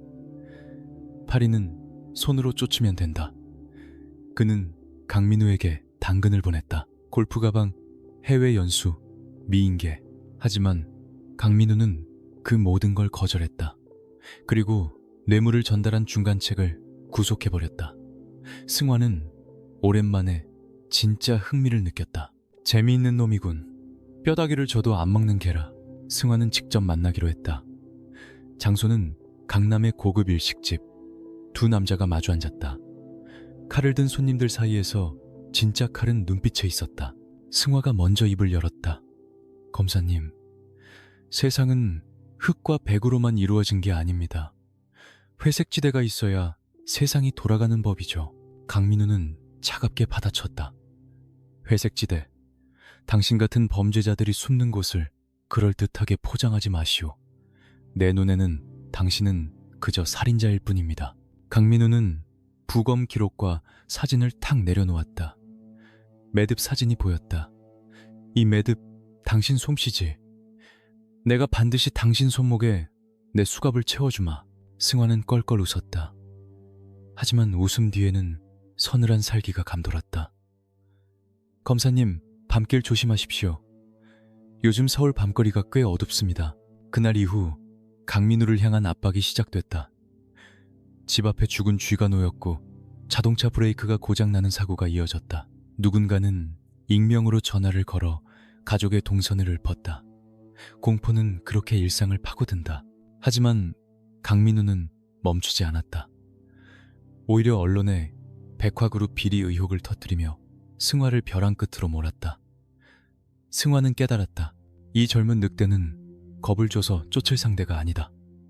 이건 협상도 아니다. 결국 둘 중 하나가 사라져야 끝난다. 승화는 금고 깊숙한 곳에서 낡은 서류 봉투 하나를 꺼냈다.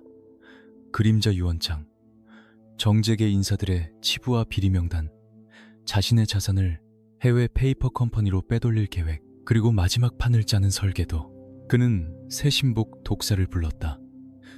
독사야, 인천항 사부도 한번 청소해라. 큰 손님들을 초대해서 파티를 해야겠다. 승화는 결심했다. 강민우뿐만 아니라 자신을 토사구팽하려는 정치 세력들까지 한꺼번에 정리한다. 이 인생을 건 마지막 도박, 가장 화려하고 가장 잔혹한 은퇴식. 서울 하늘에 눈이 내리기 시작했다. 하지만 승화의 눈에는 눈이 아니라 핏빛이 내리고 있었다. 1999년 밀레니엄을 앞둔 서울은 들떠 있었다. 사람들은 새 천년을 축하할 준비를 했지만 백승화에게 그 시간은 종말의 카운트다운이었다. 강민우의 수사망은 통장과 통화 기록, 그리고 그가 숨겨둔 우산의 살점까지 파고들었다. 여의도의 손들은 어느새 전화를 끊기 시작했고, 우리가 널 지켜준다던 목소리들은 썩은 동아줄처럼 툭툭 끊어졌다. 심지어 그 우산들이 자신들의 치부가 드러날까 두려워 승화를 제거하려는 암살조를 보냈다는 첩보까지 들어왔다. 사방이 적이었다. 오래전부터 설계자였던 남자는 그제야 깨달았다.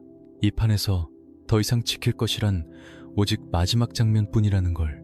승화는 강남의 회장실을 버리고 인천으로 돌아갔다.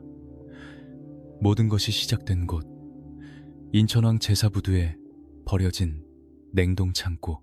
그곳은 그가 처음 박스 작업을 완성했던 성지이자 끝을 정할 수 있는 유일한 무대였다.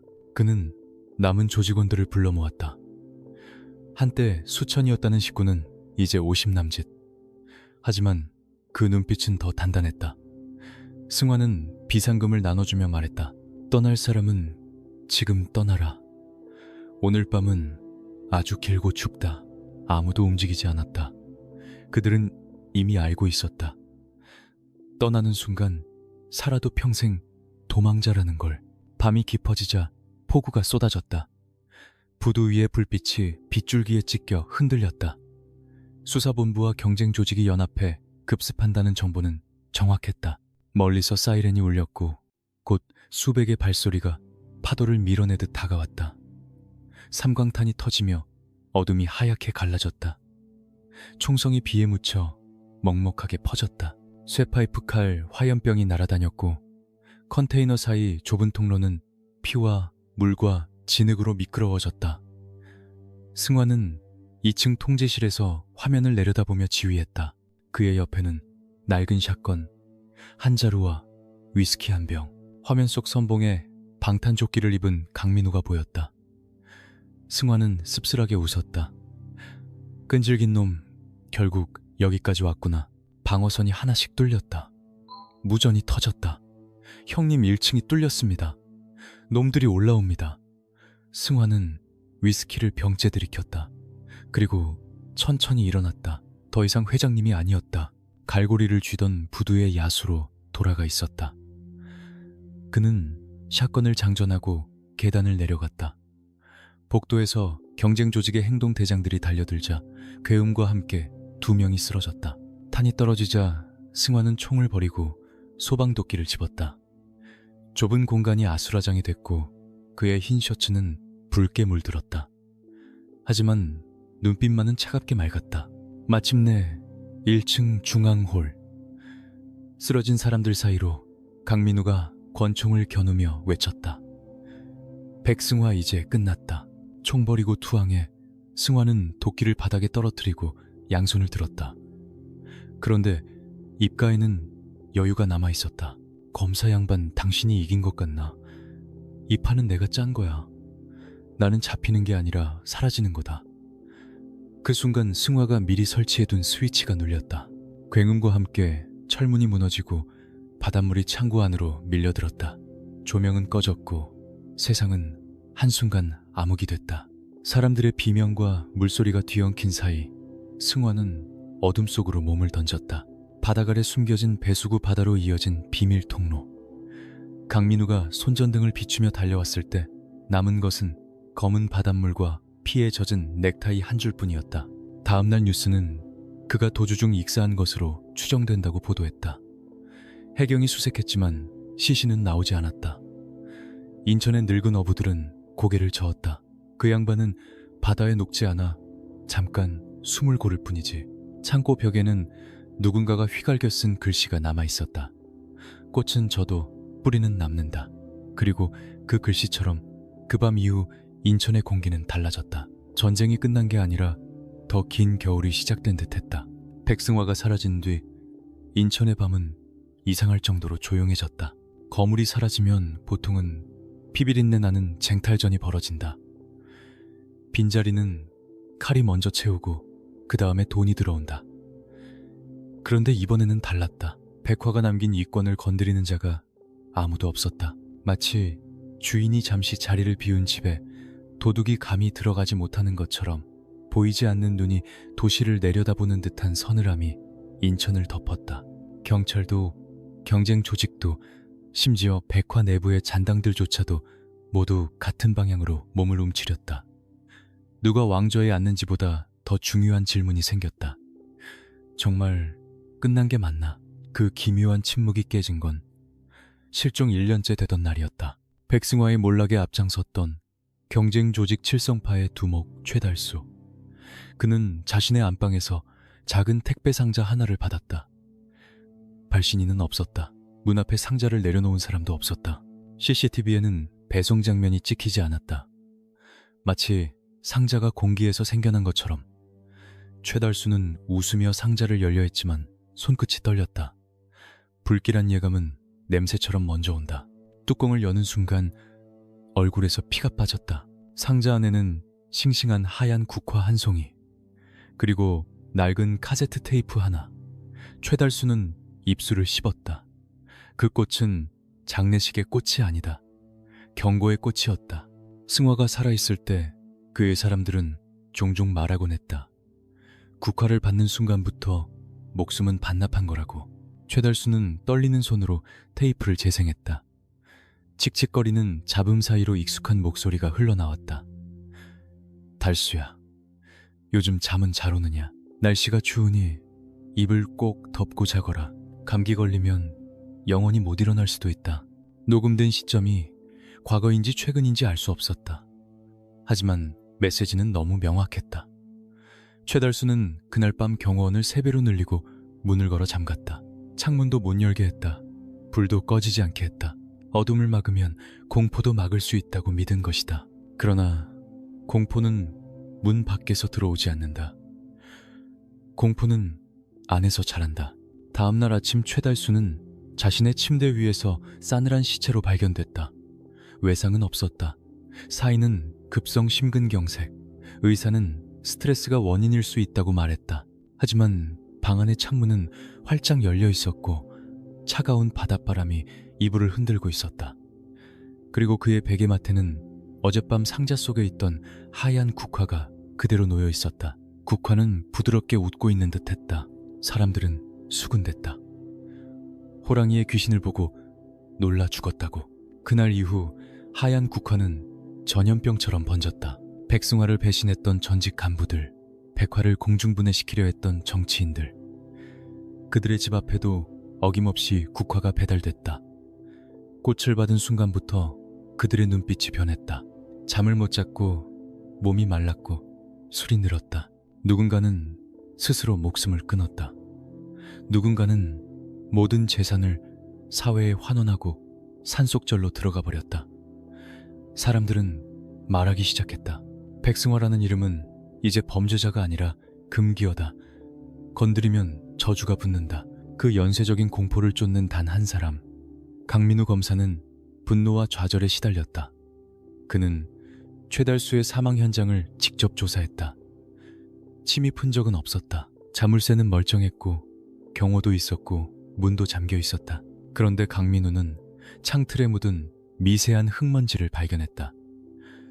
붉은 황토가 섞인 인천 제사부두에서만 볼 수 있는 흙. 그 순간 그의 머릿속이 번개처럼 갈라졌다. 살아있다. 놈은 죽은 척하며 유령처럼 사냥하고 있다. 강민우는 수사팀을 다시 꾸려 백승화의 생존 신호를 추적했다. 하지만 백승화는 철저하게 유령으로만 존재했다. 계좌는 막혔고 통신 기록은 없었고 만나는 사람은 없었다. 국화를 배달한 퀵서비스 기사를 잡아도 대답은 같았다. 지하철 보관함에 있는 물건을 꺼내 배달했을 뿐이라고. 발신자는 없었다. 지시도 없었다. 돈은 이미 선불로 결제되어 있었다. 승화는 자기 손에 피를 묻히지 않았다. 오직 공포만으로 적들을 스스로 무너뜨렸다. 그것은 과거 박스 작업보다 더 진화한 방식이었다. 사람을 삭제하는 게 아니라 마음을 먼저 죽이는 것. 두려움이 심장을 멈추게 하고 두려움이 스스로를 파괴하게 한다. 승화는 결국 한 가지를 완성했다. 손을 더럽히지 않는 살인. 2003년 12월 강민우의 책상 위에도 작은 상자가 하나 놓였다. 사무실 직원들이 숨을 죽였다. 강민우는 침을 삼키고 상자를 열었다. 다행히 국화는 아니었다. 그 안에는 오래된 잉크가 말라붙은 고급 만년필 한 자루가 들어있었다. 강민우가 초임 검사 시절 정의감에 불타 승화를 처음 신문하던 날, 승화가 조사실 책상 위에 올려두고 간 바로 그 만년필이었다. 그리고 짧은 쪽지. 검사님은 오래 사십시오. 그래야 이 재미없는 세상에 구경꾼이라도 있지 않겠습니까? 마지막 줄에는 서명이 있었다. 눈설. 강민우는 만년필을 꽉 쥐었다. 손이 저릴 정도로 분노가 목을 조였다. 동시에 묘한 공포가 등줄기를 타고 올라왔다. 살아있다. 놈은 분명 살아있다. 그리고 어딘가에서 이 모든 혼란을 체스판처럼 내려다보며 즐기고 있다. 그날 밤 창밖에는 진눈깨비가 날렸다. 강민우는 유리창에 비친 자신의 얼굴을 보았다. 그 얼굴 뒤 어딘가에 보이지 않는 눈보라가 서 있는 것 같았다. 그리고 아주 멀리 대한민국에서 수천 킬로미터 떨어진 곳, 러시아 블라디보스토크의 칼바람 부는 항구 끝, 한 중년 남자가 서 있었다. 짙은 선글라스, 약간 절뚝이는 다리, 두꺼운 코트깃을 세운 채 그 손에는 하얀 국화 한 송이가 들려 있었다. 남자는 국화를 차가운 바다로 던졌다. 꽃잎이 파도에 휩쓸려 순식간에 사라졌다. 그 꽃은 죽은 자신을 위한 것인가? 아니면 자신이 죽인 수많은 영혼들을 위한 것인가? 남자는 말없이 뒤돌았다. 검은 세단의 문이 열렸고 운전석의 사내가 러시아어로 물었다. 준비 끝났습니다. 출발하시겠습니까? 남자는 고개를 끄덕이며 낮은 한국어로 대답했다. 가자. 겨울이 길다. 백승화는 죽지 않았다. 그는 단지 무대를 옮겼을 뿐이었다. 시간은 흘렀다. 사람들은 세월이 약이다 라고 말하지만 어떤 상처는 약이 아니라 습관이 된다. 백승화가 사라진 뒤로 인천은 익숙해졌다. 익숙해졌다는 건 잊었다는 말이 아니다. 잊지 못해서 그냥 모른 척하는 법을 배웠다는 뜻이다.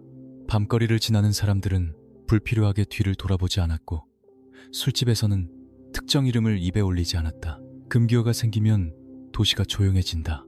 조용해진 도시는 겉보기엔 평화롭다. 하지만 그 평화는 얼어붙은 호수 위의 평화다. 그리고 어느새 2024년, 대한민국은 스마트폰 하나로 모든 것이 연결되는 초연결 사회가 됐다. 인천공항은 세계 최고의 허브가 됐고 강남의 빌딩 숲은 더 높아졌다. 사람들은 더 이상 문신과 깍두기 머리로 범죄를 하지 않는다. 이제 범죄는 정장을 입고 노트북을 켜고 엑셀을 연다. 주가 조작, 코인 사기, 불법 도박 사이트, 세련된 단어들이 뉴스 일면을 채운다. 하지만 그 화려한 디지털 범죄의 마천루 밑바닥, 누가 그 기초를 다졌는지 기억하는 사람은 드물다. 백승화. 그 이름은 전설을 넘어 괴담이 됐다. 강민우는 이제 백발이 성성한 은퇴 검사였다. 그러나 그는 매년 12월이 되면 인천 앞바다를 찾았다. 바람이 매서울수록 그는 더 오래 서 있었다. 한 인터뷰에서 그는 이렇게 말했다. 우리는 그를 놓친 게 아닙니다. 그가 공기 중으로 흩어져서 우리가 숨쉬는 세상의 일부가 되어버린 겁니다. 바이러스를 잡을 수 없듯이 백승환은 시스템 속에 녹아들었어요. 가끔 밤에 자다가 등골이 서늘할 때가 있습니다. 꼭 그자가 어딘가에서 쳐다보고 있는 것 같아서요. 강민우의 말은 과장이 아니었다. 승화의 생존설은 끊임없이 떠돌았다. 러시아 블라디보스토크의 카지노에서 다리를, 저는 동양인 노신사가 한국인 관광객의 빚을 대신 갚아줬다는 소문, 동남아 대형 리조트 개발 사업 뒤에 스노우라는 가명을 쓰는 대주주가 있다는 첩보, 정보기관의 보고서에 종종 등장하는 실루엣들. 하지만 어디에도 확실한 얼굴은 없었다. 오직 그가 남긴 방식만이 유령처럼 남아있었다.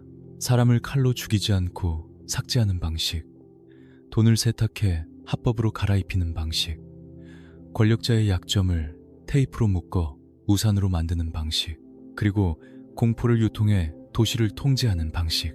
그것들은 시대가 바뀌어도 사라지지 않았다. 오히려 더 세련돼졌다. 페이퍼 컴퍼니, 투자자문사, 해외 법인, 구조를 뜯어보면 놀랍게도 30년 전 승화가 인천 냉동창고에서 구상했던 설계도와 판박이었다. 그는 시대를 너무 앞서간 범죄의 건축가였다. 그래서 더 무서웠다. 그의 방식은 한 사람의 범죄가 아니라 이후 범죄의 교본이 되었기 때문이다. 그리고 전설이 완전히 죽었다고 믿던 사람들에게 2023년 한 사건이 다시 불을 붙였다. 서울의 암흑가를 발칵 뒤집어 놓은 사건. 신흥 조폭 세력 MG연합의 리더가 자신의 펜트하우스에서 변사체로 발견됐다. 그는 젊었다. 거칠었고 오만했다. 옛날 건달들은 무식하다고 선배들을 무시하며 세력을 마구 확장하던 보스. 경찰은 자살로 종결지었지만 현장에 출동했던 형사들은 이상한 걸 봤다. 최첨단 보안 시스템으로 무장된 금고가 활짝 열려 있었다. 그런데 돈다발과 금괴는 그대로, 오직 장부 하나만 사라져 있었다. 그리고 텅 빈 금고 안, 계절에 맞지 않게 싱싱한 하얀 국화 한 송이가 놓여 있었다. CCTV에는 아무것도 찍히지 않았다. 해킹 흔적도 없었다. 마치 투명인간이 다녀간 것처럼. 그 사건 이후 날뛰던 젊은 조직들은 거짓말처럼 납작 엎드렸다. 그들은 깨달았다. 자신들이 밟고 선 바닥 밑에 감히 건드려서는 안 될 거대한 뿌리가 아직도 살아 숨쉰다는 걸. 그때부터 사람들은 다시 속삭이기 시작했다. 눈보라는 그치지 않았다. 잠깐 멈춘 척 했을 뿐이다. 백승화가 살아있든 죽었든 중요한 건 그게 아니었다. 그는 이미 개인을 넘어섰다. 탐욕이 있는 곳, 법의 사각지대가 있는 곳, 그리고 누군가를 짓밟고 올라서는 권력의 의지가 있는 곳이라면 그는 어디에나 존재했다. 인천의 늙은 짐꾼들은 비 오는 날이면 소주잔을 기울이며 이렇게 말했다. 눈보라는 그쳤지만 땅은 얼어붙었어. 그 양반이 만든 빙판 위에서 다들 춤을 추고 있는 거지. 미끄러지면 죽는 줄도 모르고 말이야. 카메라는 잠시 현재로 돌아온다. 지금 여러분이 보고 있는 화려한 도시의 야경. 저 수많은 불빛 중 어딘가에는 백승화가 남긴 자본이 흐르고 있을지도 모른다. 우리가 무심코 지나치는 대형 쇼핑몰, 우리가 열광하는 엔터테인먼트 기업, 혹은 우리가 투표하는 정치인의 후원금 속에 그의 하얀 눈이 섞여 있지 않다고 누가 장담할 수 있을까? 백승환은 단순한 잔혹한 범죄자가 아니었다. 그는 대한민국 욕망의 자화상이었다. 우리가 외면하고 싶었던 거울 속 괴물이었다. 호랑이는 산으로 돌아갔지만 산은 이미 호랑이의 것이었다. 그리고 그 괴물의 마지막 흔적은 아직도 어딘가에서 조용히 웃고 있다. 사람들은 늘 묻는다. 그가 정말 살아있느냐고. 하지만 질문이 틀렸다. 백승화 같은 존재는 살아있는지 죽었는지가 중요하지 않다. 그는 이미 방식이 되었고 방식은 시신이 없어도 번식한다. 한 번 설계된 길은 발자국이 없어도 사람들이 따라 걷는다. 그게 가장 무서운 점이다. 범죄는 개인이 아니라 구조가 되는 순간 잡을 대상이 사라진다. 인천항의 냉동창고에서 시작된 박스 작업은 이제 형태만 바뀌었을 뿐이다. 예전엔 컨테이너 번호 하나를 고쳐 사람을 삭제했다면 지금은 계좌 숫자 몇 자리와 서류 한 장으로 회사를 통째로 지운다. 예전엔 소리 없는 납치가 공포였다면 지금은 사회적 사망이 더 빠르다. 누군가의 명함을 끊고 광고를 끊고 계정을 끊고 거래처를 끊으면 사람은 숨을 못 쉰다. 피는 한 방울도 안 나오는데 인생은 멈춘다. 승화는 그걸 가장 먼저 배웠고 가장 먼저 완성했다. 그래서 사람들은 눈이 오는 날이면 이상하게 불안해진다. 단지 날씨 때문이 아니다. 하얀 눈이 도시를 덮을 때 그 아래에 무엇이 숨겨졌는지 떠올리게 되기 때문이다. 시멘트 아래에 열둘, 바닷물 아래에 넥타이, 그리고 국화 한 송이가 배달되던 새벽의 정적. 그 정적 속에서 인간은 깨닫는다. 우리는 안전한 사회에 사는 게 아니라 누군가의 허락 아래 숨 쉬고 있을지도 모른다는 걸. 강민우는 끝내 승화를 잡지 못했다. 잡지 못한 게 아니라 잡을 수 없게 변해버린 것인지도 모른다. 그는 은퇴 후에도 기록을 남기지 않았다. 대신 매년 인천 앞바다에 서서 바람을 맞았다. 그건 수사라기보다 속죄에 가까웠다. 법이 지는 순간을 목격한 사람은 평생 그 패배를 몸에 품고 산다. 그리고 한 가지 더. 승화가 남긴 유산은 어둠만이 아니었다. 우리 안의 욕망을 드러내는 거울이었다. 돈이 필요하면 눈을 감고 편리하면 모른 척하고 누군가가 사라져도 원래 그런 세상이라고 말하며 지나가는 태도. 그 태도 위에 그는 완벽한 빙판을 깔았다. 우리는 그 위에서 춤을 춘다.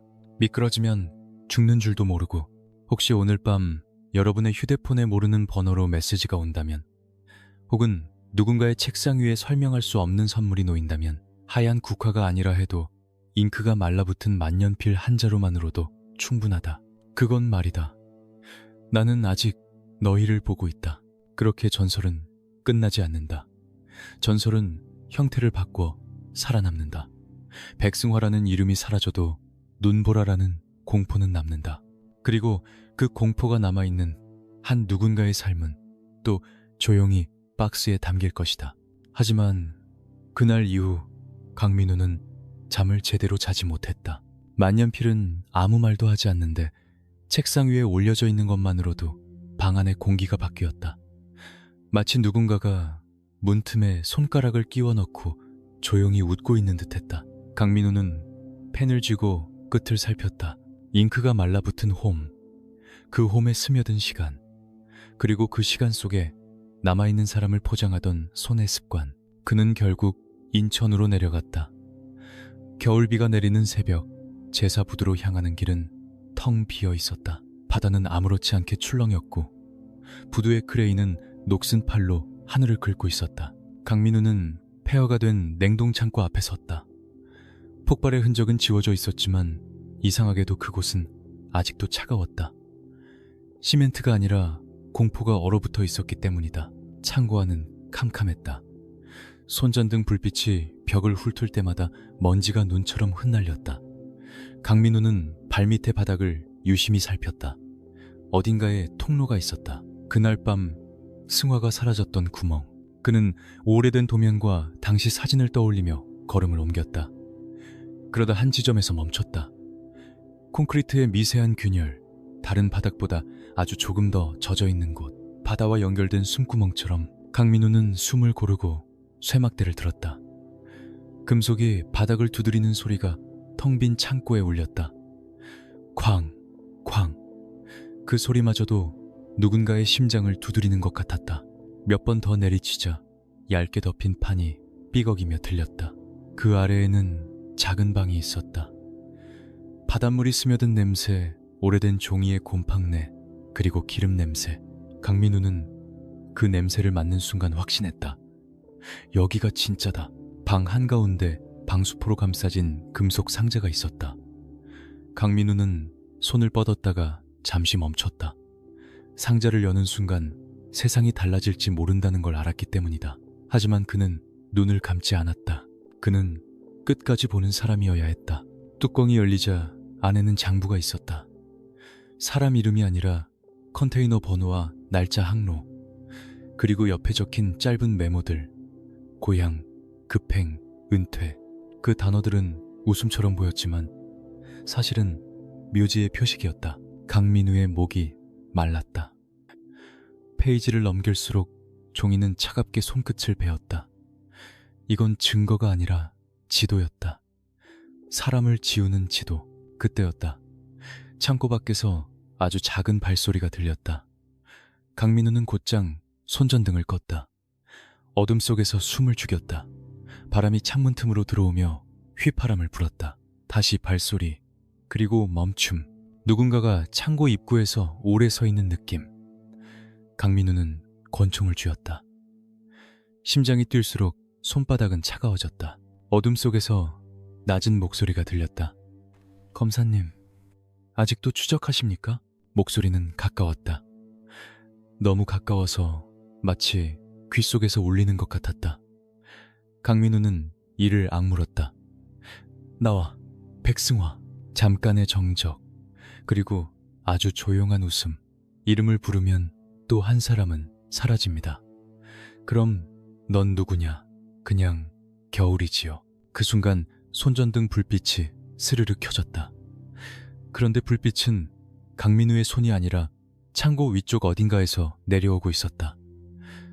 누군가가 천장 위에 있었다. 강민우가 시선을 올린 순간 그림자가 움직였다. 얼굴은 보이지 않았다.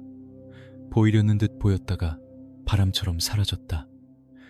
남은 건 바닥 위에 떨어진 하얀 국화 한 송이. 강민우는 그 꽃을 내려다봤다. 꽃잎에 물방울이 맺혀 있었다. 마치 눈물 같았다. 그는 그제야 알았다. 승화를 잡는 게 아니라 승화의 방식이 만든 겨울 속에서 살아남는 싸움이라는 걸. 그리고 그 겨울은 끝나지 않는다. 누군가가 장부를 펼치는 순간 또 누군가는 박스가 된다. 강민우는 장부를 품에 끌어안았다. 밖으로 나가야 했다. 하지만 그는 알았다. 문 밖의 세상도 이미 눈 보라 아니라는 것을. 강민우는 장부를 품에 끌어안은 채 창고 밖으로 나왔다. 비는 눈으로 바뀌어 내리고 있었다.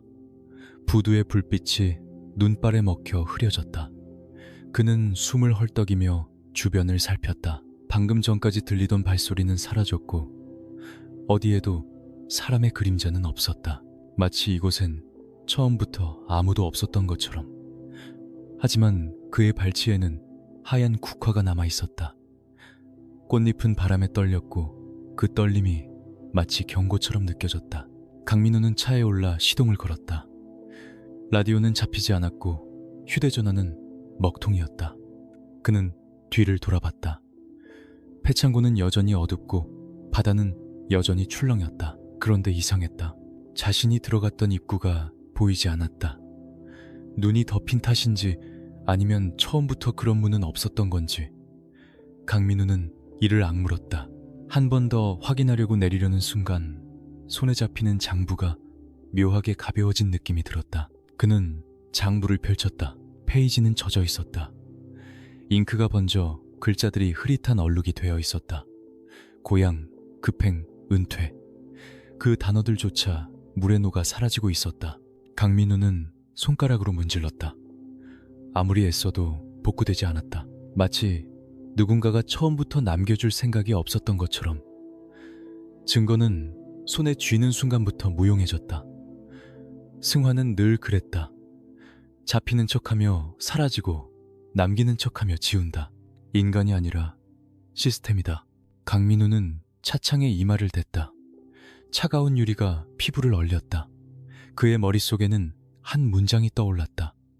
이름을 부르면 또 한 사람은 사라집니다. 그 말이 협박인지 경고인지 조롱인지 구분이 되지 않았다. 그는 처음으로 깨달았다. 자신이 추적한 건 한 사람의 범죄가 아니라 한 사회의 틈이었다는 걸. 틈이 있는 한 누군가는 거기로 들어와 돈을 만들고 사람을 지운다. 승화는 그 틈을 가장 먼저 발견했을 뿐이다. 며칠 뒤 강민우는 상부에 보고서를 올렸다. 그러나 보고서는 책상 위에서 조용히 묻혔다. 장부는 젖어버렸고 국화는 증거가 될 수 없었다. 사람들은 고개를 저었다. 그만하라고. 이제 시대가 변했다고. 강민우는 웃지 못했다. 시대가 변해도 욕망은 변하지 않는다. 욕망이 변하지 않으면 승화는 계속 살아있다. 몸이 아니라 방식으로. 그는 결국 은퇴했다. 하지만 매년 겨울이 오면 인천 앞바다에 섰다. 눈이 내릴 때면, 바람이 불 때면 그는 가끔 뒤를 돌아봤다. 아무도 없는데도 마치 어딘가에서 누군가가 자신을 보고 있는 것 같아서. 그리고 그가 마지막으로 남긴 말은 이것이었다. 우리는 그를 잡지 못한 게 아니다. 그가 우리 안으로 들어와 버린 것이다. 눈보라는 그쳤을지 모른다. 하지만 땅은 아직도 얼어붙어 있다. 그 위에서 우리는 오늘도 아무렇지 않게 걸어간다. 미끄러지면 죽는 줄도 모르고